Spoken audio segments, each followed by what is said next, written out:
Greetings, folks.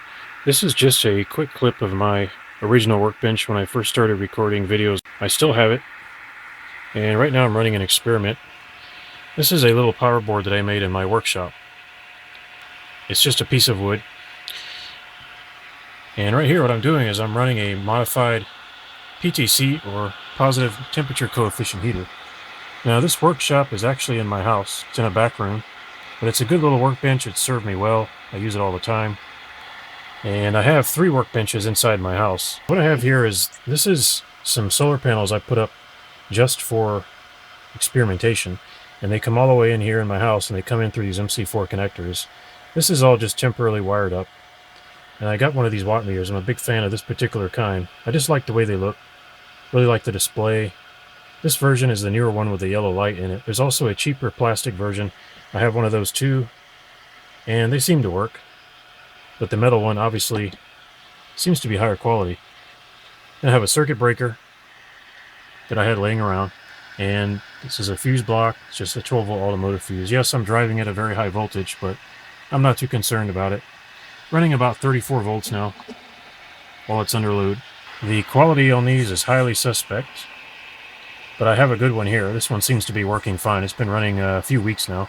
What I did is I just used some standoffs, plastic M3 standoffs, and I took the fan and I backed it off of the PTC element because it's too close. And I took some high temperature tape and I wrapped it around the fan. The end result is I have a little bit of extra heat, and it does make a difference. It takes a long time to tell any difference, but the amount of heat coming out of here is pretty good. Right now I'm only getting about 70 watts of heat, which is not very much. However, that 70 watts of heat is heat, and it does make a difference.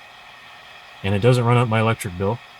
And so, in case you haven't guessed, I'm a big fan of solar electric heating, and I've actually been using it for a very long time to heat my property.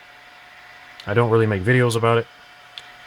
I figured I'd show this little setup here, and I'm going to try one other type of heater in this pan here. I have a metal pan here just for safety, in case this gets a little too hot, which it isn't going to because it's a positive temperature coefficient heater. But the heater sits in this pan just for peace of mind, that's all. It makes sense. This thing can get really hot. It could short out, and so a metal pan is going to give me some margin of safety, I guess. And in case you haven't seen this workbench, I haven't actually recorded it for a really long time. I do have it outfitted with USB power. This is running off a separate set of solar panels. I've got a watt meter over here. And I also have a huge collection of solar generators. These are only a few of them, and those are on the top of the workbench here. And these are all charged by solar, and they power all my equipment and gadgets. And I've showed these before, but it's been a while. And here's another grid tie inverter. This is one of the ones I modified the fans on. This particular one is not being used right now. I have used it before. I have other grid tie inverters that are like this, similar, that are in production right now. And we've got some watt meters. I actually have servers, file servers, and an IT area. In fact, I'll show that to you. I've never shown this, I don't think. Down here are some of my servers. And yes, I'm actually in IT.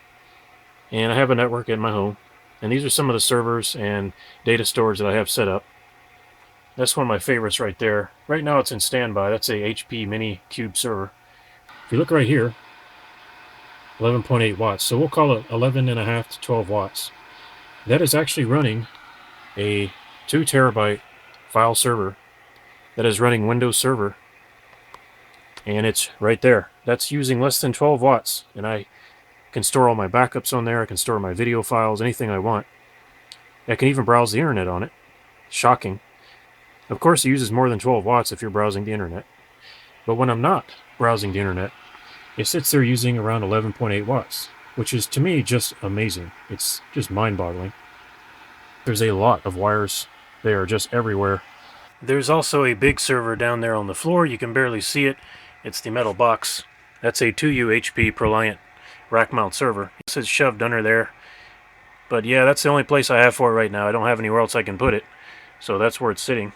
Over here we've got I forget what model it is. This is a pretty rare Acer home file server. And it's not running the original operating system. But it serves me very well. That's an archive server for archive files. I hope to eventually do some videos on home networking and things like that. It is one of the things I've been involved in for a very long time. can only do so much at a time. And the channel has hit over 1,000 subs. Really appreciate that. And hopefully there will be some good things coming. Also wanted to mention that I have a blog now, and I'll be posting to that blog fairly regularly. I will put a link to that blog somewhere. Haven't yet decided how exactly to present it. I do post to the YouTube community tab, but I think the community tab will just be for quick updates, and the blog will be for more involved stuff. But I just wanted to post a quick clip of this setup running. I think it's pretty neat. It's very small, but it's a nice experiment. Okay, folks, thanks for watching, and I'll see you later.